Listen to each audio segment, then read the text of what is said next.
Good morning guys. आपका स्वागत है ए टू जेड स्टडी सेंटर में। सबसे पहले सभी को दीपावली की हार्दिक शुभकामनाएं। आशा करता हूं कि सभी लोग अच्छे होंगे। ठीक है, तो गाइस बात करते हैं। आज हम इस वीडियो में पढ़ने वाले हैं माइक्रोसॉफ्ट एक्सेल के एमसीक्यूज, जो कि किसी भी एग्ज़ाम के पॉइंट ऑफ व्यू से काफ़ी महत्वपूर्ण क्वेश्चंस रहने वाले हैं। भले ही आप कोई भी आप वनडे एग्ज़ाम दे रहे हो, या भले ही वो रिलेट करता है सेंट्रल गवर्नमेंट से या फिर किसी भी स्टेट गवर्नमेंट से, या कोई भी technical exam like BARC, DRDO, ISRO, या फिर आप कोई भी रेलवे का एग्ज़ाम दे रहे हैं लाइक एएलपी टेक्नीशियन, तो सभी एग्ज़ाम की दृष्टि से काफ़ी महत्वपूर्ण क्वेश्चंस रहने वाले हैं। होप डेट कि आप कोई भी एग्ज़ाम देंगे तो कंप्यूटर से अगर कोई भी क्वेश्चन आता है तो आपका कोई भी क्वेश्चन छूटने वाला नहीं है। इस तरीके से हम टॉपिक वाइज यहाँ पे तैयारी करते चलेंगे।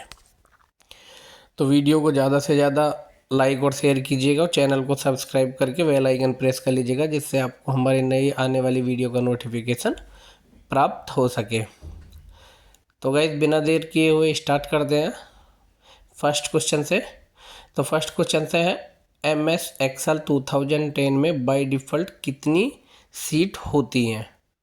तो बाय डिफ़ॉल्ट MS एक्सेल 2010 में 3 सीट होती हैं। एक्सेल में बनने वाली सीट को निम्न में से क्या कहा जाता है? तो एक्सेल में जो बनने वाली जो सीट होती है उसको स्प्रेडशीट कहा जाता है। MS एक्सेल 2010 में किन्हीं भी 5 स्टूडेंट की रिकॉर्ड का औसत ज्ञात करने के लिए कौन सा फॉर्मूला प्रयोग होता है? तो वो average formula option number C होता है। हम अपनी वर्कशीट में हाइपरलिंक निम्न में से किस शॉर्टकट की को दबाकर जोड़ सकते हैं? तो हाइपरलिंक की बात करें, भले ही MS ऑफिस की बात करें हम, या हम MS पावर पॉइंट की बात करें, या फिर माइक्रोसॉफ्ट एक्सेल की बात करें, MS एक्सेल की बात करें, तो Ctrl+K से ही हमारा हाइपरलिंक ऐड होता है। नेक्स्ट क्वेश्चन की बात करते हैं, इनमें से कौन से फंक्शन के द्वारा करंट डेट इंसर्ट कराई जा सकती है? तो वो टुडे के द्वारा कराई जाती है। नेक्स्ट क्वेश्चन की बात करते हैं, MS एक्सेल 2010 की एक वर्कशीट में कितने रोज एंड कॉलम्स होते हैं? तो 10,48,576 तो रोज होती हैं और 16,384 कॉलम्स होते हैं। MS एक्सेल 2010 में कौन से टैब द्वारा चार्ट इंसर्ट करवाया जाता है? तो इंसर्ट टैब के द्वारा चार्ट इंसर्ट कराया जाता है। एक्सेल में पावर टेबल यूज़ में ली जाती है, तो वो डेटे को संक्षिप्त बनाने के लिए यूज़ की जाती है, यानी कि डेटे को शॉर्ट में दिखाने के लिए, शॉर्ट में बनाने के लिए। नेक्स्ट क्वेश्चन की बात करते हैं, MS एक्सेल में डेटा सॉर्टिंग का ऑप्शन किस टैब में उपलब्ध होता है? तो वो होम में होता है। बाय डिफ़ॉल्ट सेल में एंटर न्यूमरिक वैल्यू का अलाइनमेंट क्या होता है? तो वो राइट अलाइन होता है। नेक्स्ट क्वेश्चन की बात करते हैं, MS एक्सेल 2010 किस पैकेज में होता है? तो वो MS ऑफिस में होता है। MS एक्सेल 2010 में किसी भी वर्कशीट का नाम मैक्सिमम कितने करैक्टर्स का हो सकता है? तो वो 31 करैक्टर्स का हो सकता है। निम्न में से एब्सोल्यूट एड्रेस कौन सा है? तो वो SP21 है। तो नेक्स्ट क्वेश्चन की बात करते हैं, निम्न में से कौन सा रिलेटिव एड्रेस होता है? तो P21 होगा, option number A. Next question की बात करते हैं, एक्सेल में सीट का डिफ़ॉल्ट व्यू होता है, तो डिफ़ॉल्ट व्यू जो होता है वो नॉर्मल होता है। प्रीडिफाइंड फार्मूला होते हैं जो स्वैत गणना का कार्य करते हैं, तो वो फंक्शंस होते हैं। फंक्शन जो होते हैं वो प्रीडिफाइंड फार्मूला होते हैं। नेक्स्ट क्वेश्चन की बात करते हैं, MS एक्सेल में जो की संशोधन काम करती है तो वह कौन सी है? तो वो F2 है। निम्न में से कौन सी एक्सेल की टर्म नहीं है? तो डॉक्यूमेंट नहीं है। पहले वाली वर्कशीट पर जाने के लिए हम कौन से शॉर्टकट की का प्रयोग करते हैं? तो हम Ctrl+पेज अप करते हैं। फॉर्मूले में शुरू से अंत के सेल एड्रेस के द्वारा एडजस्ट रेंज निर्देशित होती है और इसे द्वारा पृथक करते हैं, तो किसके द्वारा होता है? वो हमारा कोलन के द्वारा अलग होता है। नेक्स्ट क्वेश्चन की बात करते हैं। डेटा और सूचनाओं को समझने में आसान व आकर्षक तरीके से विजुअल रूप में प्रेजेंट करता है, तो वो क्या करता है, वो हमारा चार्ट करता है। निम्नलिखित में से कौन सा फॉर्मूला सूत्र सही रूप में प्रविष्टित है, तो ये हमारा option number C. Next question की बात करते हैं। अगर आप अपनी वर्कशीट में सीधे एडिटिंग नहीं करना चाहते हैं तो डेटा को एडिट और एंटर करने के लिए आप का उपयोग भी कर सकते हैं, तो हम फॉर्मूला बार का उपयोग कर सकते हैं। इस टैब में प्रूफिंग टूल्स होते हैं जैसे रिव्यू। यदि आप चौड़े फॉर्मेट में प्रिंट लेना चाहते हैं तो किस तरह पेज पृष्ठ यानी कि पेज ओरिएंटेशन या अभिविन्यास का प्रयोग करेंगे, तो हम लैंडस्केप में उसको करेंगे। पूर्व लिखित फॉर्मूले होते हैं जो स्वयं गणना का कार्य करते हैं, तो ये फंक्शन, जैसे हमने पिछले क्वेश्चन में भी पढ़ा। MS एक्सेल 2010 का उपयोग विभिन्न प्रकार में किया जाता है जो सामान्य से लेकर जटिल कार्यों तक उपयोगी होते हैं, तो ये गणना में होता है। पेज के ऊपरी मार्जिन में स्थित टेक्स्ट को क्या कहते हैं, तो ऊपर में जो होता है वो हमारा हेडर होता है और बॉटम में जो होता है वो हमारा फुटर होता है। आसानी से पढ़ने के लिए का उपयोग कर सूचना को हॉरिजॉन्टल रो और वर्टिकल कॉलम्स में व्यवस्थित किया जाता है, तो वो हमारा टेबल में होता है। एक्सेल फॉर्मूला सेल के एड्रेस $A $4 का प्रतिनिधित्व करता है, तो क्या करता है, एब्सोल्यूट सेल रेफरेंस करते हैं। ऐसा नियम है जो वैल्यू के पूर्वानुमान में मदद करता है, तो वो हमारा होता है गोल सीक। इनमें से कौन से करैक्टर का प्रयोग फोल्डर फाइल नामित करते समय नहीं किया जाता है, तो वो हमारा जो भी कोई स्पेशल करैक्टर्स होते हैं उसका नहीं होता यूज़। MS एक्सेल का ऐसा कौन सा फीचर है जो श्रृंखला को तार्किक रूप में दोहराने और बढ़ाने को आसान बनाता है, तो वो हमारा ऑटो करेक्ट होता है। सेल निश्चित करने के लिए यानी संबंधित सेल के स्वैत रेफरेंस को रोकने के लिए कॉलम और रो की संख्या से पहले क्या टाइप करते हैं, तो वहाँ पे हम डॉलर टाइप करते हैं, डॉलर लगाते हैं। एक दस्तावेज की सभी सामग्री को चयनित करने के लिए हम प्रयोग करते हैं, तो Ctrl+A वाल के लिए होता है। नेक्स्ट क्वेश्चन की बात कर लेते हैं। स्प्लिट अरेंज फिल्टर पूर्वलिखित फॉर्मूले होते हैं जो स्वयं गणना करने का कार्य करते हैं, तो वो फंक्शन है। एक पृथक सीट के सेल से आंकड़ों को प्राप्त करना क्या कहलाता है, तो हमारा रेफरेंसिंग कहलाता है। नेक्स्ट क्वेश्चन की बात करते थे। MS एक्सेल 2010 में टेम्पलेट फाइल का एक्सटेंशन है, तो टेम्पलेट फाइल का जो एक्सटेंशन है .xltx होता है। Option number C correct answer है। नेक्स्ट क्वेश्चन की बात करते हैं। एक्सेल वर्कशीट के चयनित अंश को आप कैसे प्रिंट करेंगे, तो इसके लिए वर्कशीट के जिस अंश को प्रिंट करना है उसे सेलेक्ट कर प्रिंट डायलॉग बॉक्स में सिलेक्शन विकल्प चुनकर। नेक्स्ट क्वेश्चन की बात करते हैं। MS एक्सेल में हैज़ क्या इंगित करता है, तो ये जो करता है ये होता है सेल के सामग्री बहुत बड़ी होने के कारण प्रदर्शित नहीं किया जा सकता है। एक ऐसी फाइल है जो रेडी टू यूज रूप में एप्लीकेशन द्वारा प्रदान किया जाता है, तो वो क्या होता है, वो हमारा टेम्पलेट होता है।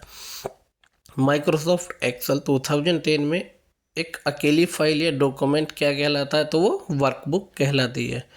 MS एक्सेल प्रोग्राम में खानों की चौड़ाई और पंक्ति की लंबाई मापी जाती है, तो वो इंचेस में मापी जाती है। नेक्स्ट क्वेश्चन की हम बात करते हैं। दस्तावेजों को सेव करते समय सेव और सेव एज में अंतर। सेव उस दस्तावेज को संग्रहित करेगा जो पहले से उसी स्थान में संग्रहित है, और सेव एज हमें नाम और स्थान बदलने की अनुमति देता है। नेक्स्ट क्वेश्चन की हम बात करते हैं। MS एक्सेल में सभी फॉर्मूले शुरू होते हैं, तो किसके साथ होते हैं, तो वो हमारा ऑप्शन नंबर सी होने वाला है, = के साथ स्टार्ट होते हैं। नेक्स्ट क्वेश्चन की बात करते हैं। ऑप्शन के साथ आप रो या कॉलम या दोनों को फ्रीज कर सकते हैं, अर्थात वर्कशीट में रहते हुए आप हमेशा उस रो या कॉलम में सूचना को देख सकते हैं, तो फ्रीज पेन्स के द्वारा फॉर्मूला में द्वारा अलग किए गए सेल एड्रेस के जरिए नॉन एडजस्ट रेंज का वर्णन का होता है तो वो होता है हमारा comma. Split windows option Excel के किस टैब में उपस्थित होते हैं तो ये हमारे व्यू में होते हैं। रो और कॉलम का कटाव कहलाता है तो वो होता है हमारा सेल। स्वतंत्र डिजाइन है जिसका डॉक्यूमेंट के विभिन्न भागों में किया जा सकता है तो वो होता है हमारा स्टाइल। स्टाइल स्वतंत्र डिजाइन है। नेक्स्ट हम क्वेश्चन की हम बात कर लेते हैं। टैब में स्पेल चेक जैसी प्रूफिंग टूल होते हैं तो वो हमारे रिव्यू में होते हैं। डेटा का दृष्टिगत रिप्रेजेंटेशन है और सूचना को समझने के लिए आसान और आकर्षित तरीके से प्रतिपादित करता है तो वो हमारा क्या करता है, चार्ट। एक टेक्स्ट फील्ड में आप कितने करेक्टर्स को एंटर कर सकते हैं तो वो हम 255 करेक्टर्स को एंटर कर सकते हैं। अकाउंट के बही खाते के समान है जो रो और कॉलम में रखा गया है तो MS एक्सेल 2010। एक्सेल में एवरेज एक है, क्या है तो एवरेज एक फॉर्म, एवरेज एक हमारा फंक्शन है। नेक्स्ट क्वेश्चन की हम बात करते हैं। MS एक्सेल में डाटा किस में रखा जाता है तो डाटा जो हमारा होता है वो टेबल्स में होता है। एक सेल की रेंज के द्वारा प्रदर्शित करते हैं तो option number B. MS Excel 2010 में सेल में कमेंट्स लिखने को कहते हैं तो वो होता है सेल ट्रिप। ऑप्शन के साथ रो या कॉलम या दोनों को फ्रीज कर सकते हैं, अर्थात वर्कशीट में कहीं भी रहते हुए आप हमेशा उस रो या कॉलम में सूचना को देख सकते हैं तो वो फ्रीज पेन्स होता है। इलेक्ट्रॉनिक स्प्रेडशीट क्या है तो वो एप्लीकेशन प्रोग्राम है।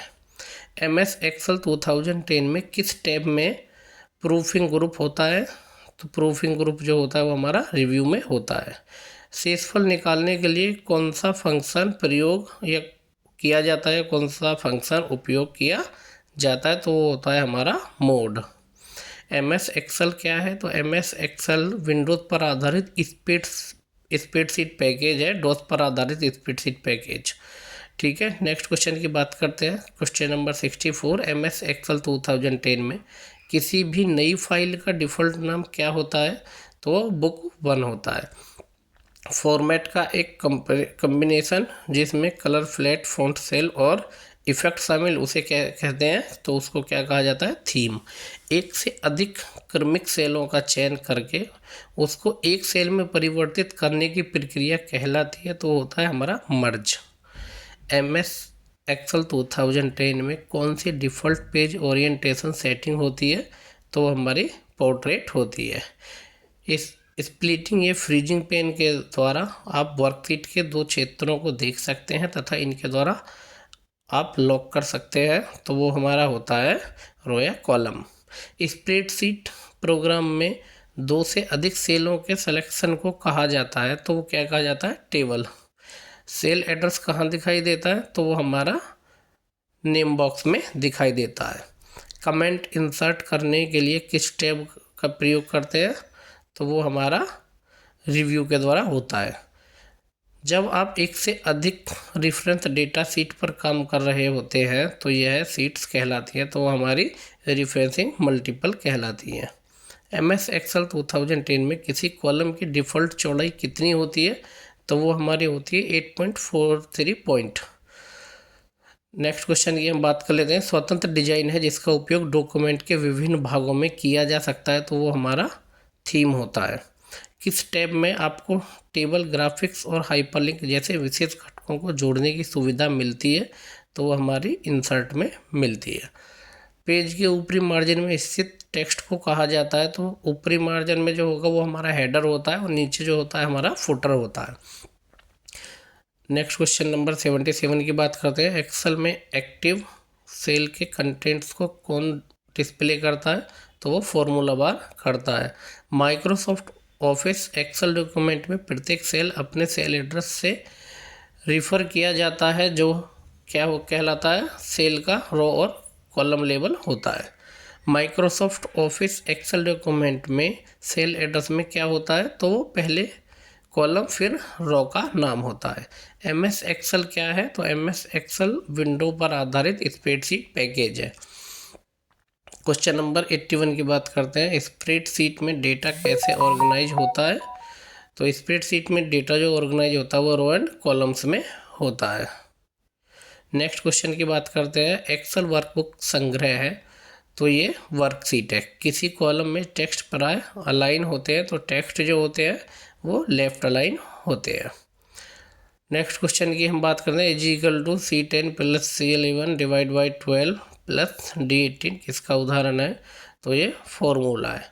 वर्कशीट में सेलों का आयताकार समूह निम्न में से कौन सा है? तो वो हमारा सेल रेंज होता है। निम्नलिखित सभी पद स्प्रेडशीट सॉफ्टवेयर से संबंधित है सिवाय किसके? वायरस डिटेक्शन के, यानी कि फॉर्मूला, सेल, वर्कशीट तीनों होते हैं। न्यूमेरिक और स्टैटिस्टिकल कैलकुलेशन करने के लिए निम्नलिखित में से कौन सा सॉफ्टवेयर एप्लीकेशन सर्वाधिक उपयुक्त होगा? तो वो हमारा स्प्रेडशीट होता है। उस पीसी प्रोडक्टिविटी टूल को कहते हैं जो रोज और कॉलमों में व्यवस्थित डेटा को मैनिपुलेट करता है, तो वो हमारा स्प्रेडशीट ही होता है। नेक्स्ट क्वेश्चन की हम बात कर लेते हैं, क्वेश्चन नंबर 89। किसी MS एक्सेल सूत्र में संलग्न विस्तार के प्रारंभ व अंत के सेल एड्रेस को किसके द्वारा पृथक किया जाता है? तो वो कोलन के द्वारा पृथक किया जाता है, अलग किया जाता है। आसानी से पढ़ने के लिए का उपयोग सूचना को हॉरिजॉन्टल और वर्टिकल कॉलम में व्यवस्थित किया जाता है, तो वो टेबल में होता है, टेबल के द्वारा। MS एक्सेल 2010 को चलाने के लिए को इस्तेमाल किया जाता है वो EXEL यानी कि excel.exe यूज होता है। ऑटोमेटिक रिलेटिव सेल रेफरेंस को रोकने के लिए किस विशेष करैक्टर का प्रयोग कॉलम व रोल नंबर के पूर्व में होता है? तो वो होता है हमारा $। निम्न में से कौन MS एक्सेल में 2010 संरेख का एक मान्य प्रकार नहीं है? तो वो bottom align, middle align, top align नहीं है। MS एक्सेल 2010 में चयनित सेल के निष्पादन करने में संयोजित किया जाता है, तो वह हमारा Ctrl+Shift+F होता है। नेक्स्ट क्वेश्चन की बात करते हैं, आप एक्सेल में निम्न कुंजी को दबाकर विद्यमान आंकड़ों में संशोधन कर सकते हैं, तो वो हमारा होता है F2 की के द्वारा होता है। निम्न में से कौन सा MS एक्सेल 2010 में वैध सेल का पता है? तो वैध सेल का जो पता है वो है हमारा A1, यानी कि B ऑप्शन सही रहने वाला है। निम्न में से कौन सा माइक्रोसॉफ्ट एक्सेल में 2010 एक वैध फॉर्मूला नहीं है? तो = एवरेज और जो coma cap option number A3, A4 नहीं है। नेक्स्ट क्वेश्चन की हम बात कर लेते हैं, यदि आप चौड़े फॉर्मेट में प्रिंट लेना चाहते हैं तो पेज का ओरिएंटेशन तो हमारा वो लैंडस्केप होना चाहिएगा। एक पृथक सीट के सेल से आंकड़ों को प्राप्त करना, ये हमारा रेफरेंसिंग कहलाता है। यदि फोर्टेड संख्या किसी सेल में सटीक फिट नहीं बैठता है तो क्या आता है? हैज़ में आ जाता है, क्योंकि डेटा बड़ा है जो कि प्रिंट या व्यू नहीं हो पा रहा है। निम्न में से कौन सा विकल्प इंसर्ट मेनू में मौजूद नहीं होता है? तो इंसर्ट मेनू में फुटनोट नहीं होता है। सेल एकमत किसकी विशिष्टता है? तो सेल जो है वो यूनिक है। MS एक्सेल में टेक्स्ट के संयोजन के लिए प्रयुक्त किया जाता है, तो वो एम्प्रेस्ड होता है। MS एक्सेल में किसी फंक्शन को डालने के लिए सुरक्षित कुंजी यानी कि संक्षिप्त कुंजी शॉर्ट की प्रयोग होती है, तो कौन सी होती है? तो होती है Shift+F3। MS एक्सेल में इफ़ एरर है तो ये लॉजिकल फंक्शन है। MS एक्सेल में ABS प्रकार प्रयुक्त होता है, तो होता है किसी संख्या का निरपेक्ष मान हेतु। MS एक्सेल विभिन्न प्रकार की गणना के लिए प्रयुक्त होता है, जो सरल से जटिल प्रकार का होता है। कोई भी गणनाएं होती हैं तो विशिष्ट स्तंभों को चिन्हित करने की प्रक्रिया ताकि वे पंक्तियां व स्तंभ को दृश्य पटल पर देखा जा सके, तो वो होता है हमारी फ्रीजिंग। नेक्स्ट क्वेश्चन की बात करते हैं, MS एक्सेल में फंक्शन पूर्व लिखित फॉर्मूले होते हैं जो स्वयं गणना करने का कार्य करते हैं। यदि आप MS एक्सेल में एंटर को दबाते हैं तो आप द्वारा टंकित संकेतों को यदि कोष्ठ कंटेंट विषय वस्तु के रूप में ग्रहण करते हैं तो हम एंटर को दबाने पे सामान्यतः फोटोफिल फीचर जो होता है वो हमारा वर्तमान सेल में डेटा को कॉपी करना होता है। आप एक्सेल में निम्न कुंजी को दबाकर या निम्न की को दबाकर विद्यमान आंकड़ों में संशोधन कर सकते हैं, तो F2 के द्वारा ही संशोधन होता है। MS एक्सेल प्रोग्राम में खानों की चौड़ाई और पंक्ति की लंबाई मापी जाती है, तो वो किस में मापी जाती है? इंच में। यदि 3/6 को किसी एक सेल में बिना किसी फॉर्मेट में के प्रवेशित किया जाता है, एक्सेल उसे व्यवहार में लाएगा, तो वो दिनांक के रूप में। इनमें से कौन माइक्रोसॉफ्ट ऑफिस संस्करण का एक प्रकार नहीं है? तो माइक्रोसॉफ्ट ऑफिस के प्रकार की हम बात करें तो 2007 2003 है, और लेकिन 5 नहीं है। वी लूप का फंक्शन निम्न में से क्या करता है? तो वी लूप का फंक्शन है इस बात का, ये जो क्या करता है, संबंधित रिकॉर्ड का पता लगाता है। नेक्स्ट क्वेश्चन की बात करते हैं। आप एक्सेल में निम्न में से किस टूल का प्रयोग करके जब वांछित परिणाम को प्राप्त करते हैं तो यह ज्ञात करना हो कि किसी सेल का मान क्या होना चाहिए? तो गोल सीक होता है। किसी चार्ट के ऊपर बना बॉक्स जिसमें प्रत्येक व्यक्तिगत रिकॉर्ड का नाम अंकित होता है कहलाता है लीजेंड। निम्न में से कौन सेल एड्रेस वैध है? तो ये सेल एड्रेस वैध है A3 यानी कि डी ऑप्शन। एक वर्कशीट में आप चयन कर सकते हैं, तो वर्कशीट में संपूर्ण वर्कशीट भी हो, एक साथ बहुत से रो और कॉलम, केवल रो को भी कर सकते हैं।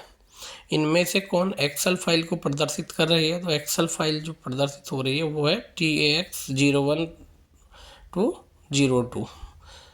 तो क्वेश्चन नंबर 103 का ए ऑप्शन सही रहने वाला है। नेक्स्ट क्वेश्चन की बात करते हैं। MS एक्सेल 2010 में किसी भी कॉलम की चौड़ाई को कैसे परिवर्तित करेंगे ताकि उसमें चयनित विषय वस्तु फिट हो जाए? तो वो कॉलम शीर्ष में दाईं सीमा की ओर डबल क्लिक करने पर।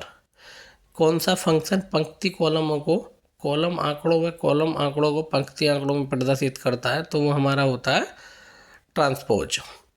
नेक्स्ट क्वेश्चन की बात करते हैं। माइक्रोसॉफ्ट एक्सेल में किस तरह के चार्ट बनाए जा सकते हैं? तो बार चार्ट, रेखीय ग्राफ और पाई चार्ट बनाए जा सकते हैं। नेक्स्ट क्वेश्चन की बात करते हैं। निम्न में से कौन सा MS एक्सेल 2010 में वैध सेल का पता है? तो वो A1 यानी कि बी ऑप्शन सही रहने वाला है। नेक्स्ट क्वेश्चन की बात करते हैं। MS एक्सेल 2010 में Shift+F3 का इस्तेमाल किसके लिए किया जाता है? तो वो फंक्शन इंसर्ट करने के लिए किया जाता है। MS एक्सेल 2010 में चयनित कोशिकाओं सेल के निष्पादन करने में संयोजित किया जाता है, तो वो Ctrl+Shift+L को किया जाता है।